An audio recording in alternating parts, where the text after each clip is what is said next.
நம்ம உடம்புக்கு கோல்ட் ஆனதும் முதல்ல நம்ம சாப்பிட்ணுன்னு நினைக்கிறது நான்வெஜ் சாப்பிட்றவங்களா இருந்தால் நண்டு தான் சாப்பிட்ணுன்னு நினைப்போம். அந்த நண்டு மசாலா தான் இன்றைக்கி செய்ய போகிறோம்.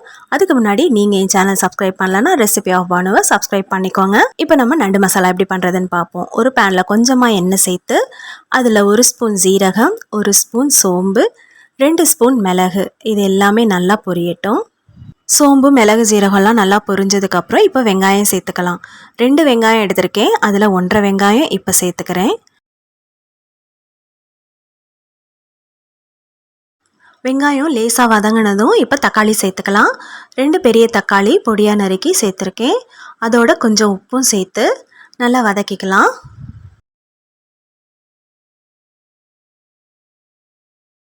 வெங்காயம் தக்காளி நல்லா வதங்கினதும் 1/2 ஸ்பூன் மஞ்சள் தூள், 2 ஸ்பூன் மல்லித்தூள், 3 ஸ்பூன் மிளகாய்த்தூள், வெறும் மிளகாய்த்தூள் சேர்த்துக்கோங்க. மல்லித்தூள் நம்ம சேர்த்துருக்கோம். மசாலா தூள் சேர்த்ததுமே நம்ம ஸ்டவ்வை சிம்மில் வச்சுட்டு மசாலாவை நல்லா வதக்கிக்கலாம். மசாலா நல்லா வதங்கினதும் இப்போ நம்ம ஒரு அரை முடி தேங்காய் சேர்த்துக்கலாம். தேங்காய் சேர்த்துட்டு ஒரு தடவை நல்லா கிளறி விட்டுட்டு இப்போ இதை ஆற வச்சு நல்லா நைஸாக அரைச்சி எடுத்துக்குவோம்.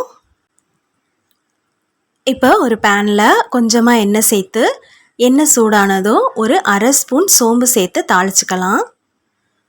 சோம்பு பொரிஞ்சதும் நம்ம எடுத்து வச்சுருந்த அரை வெங்காயம் அதை பொடியாக நறுக்கி இதில் சேர்த்தாச்சு. வெங்காயம் நல்லா வதங்கினதும் 1 ஸ்பூன் அளவுக்கு இஞ்சி பூண்டு விழுது சேர்த்துட்டு கொஞ்சமாக உப்பு சேர்த்துக்கலாம். ஏற்கனவே நம்ம மசாலாலையும் உப்பு போட்டிருக்கோம். ஸோ உப்பு பார்த்து சேர்த்துக்கோங்க. இஞ்சி பூண்டு விழுதோட பச்சை வாசனை போகிற அளவுக்கு நல்லா வதக்கிட்டு இப்போ நம்ம அரைச்சி வச்சுருக்கிற மசாலாவை சேர்த்துடலாம். வதக்கிட்டு இருந்த வெங்காயத்தோட மசாலாவை நல்லா மிக்ஸ் பண்ணி விட்டுட்டு இப்போ நம்ம க்ளீன் பண்ணி வச்சுருக்கிற நண்டை சேர்த்துக்கலாம். நண்டு அந்த மசாலாவோட நல்லா மிக்ஸ் ஆகிற அளவுக்கு நல்லா கலந்து விட்டுக்கலாம்.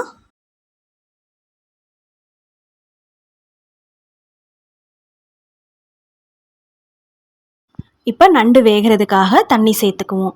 கொஞ்சம் நிறையவே சேர்த்துக்குவோம். ஒரு 10 நிமிஷம் போல் நண்டு வேகணும். இந்த ஸ்டேஜில் உப்பு காரம் பத்தலைன்னா செக் பண்ணிவிட்டு உப்பு காரம் சேர்த்துக்கோங்க. மசாலாவோட நண்டை நல்லா மிக்ஸ் பண்ணி விட்டுட்டு இப்போ நம்ம கருவேப்பிலை, கொத்தமல்லியை இந்த மாதிரி பிச்சு போட்டு வேக வச்சுக்கலாம். இந்த மாதிரி பிச்சு போட்டு வேக வைக்கும்போது ரொம்ப வாசனையாக நல்லாயிருக்கும். அதனால தான் இந்த மாதிரி கிள்ளி போட்டுக்கிறது. இப்போ நண்டு கொஞ்சம் நேரம் வேகட்டும். அவ்வளோதான், நண்டு கிரேவி சூப்பராக ரெடி ஆயிருச்சு. வேணும்னா 1 ஸ்பூன் மிளகுத்தூள் மேலே தூவிக்கலாம். நமக்கு கிரேவியாக வேணும்னா இந்த ஸ்டேஜ்லேயே நம்ம ஸ்டவ் ஆஃப் பண்ணிடலாம். இன்னும் கொஞ்சம் மசாலா ட்ரையாக வேணும்னா கூட இன்னும் ஒரு 2-3 நிமிஷம் அப்படியே ட்ரை பண்ணி எடுத்துக்கலாம். அவ்வளோதான், சூப்பராக நண்டு கிரேவி ரெடி ஆயிருச்சு. இந்த வீடியோ பிடிச்சிருந்தா லைக் பண்ணுங்கள், உங்கள் ஃப்ரெண்ட்ஸ்க்கு ஷேர் பண்ணுங்கள். ரெசிபி ஆஃப் பானுவை சப்ஸ்கிரைப் பண்ணுங்கள். தேங்க்யூ.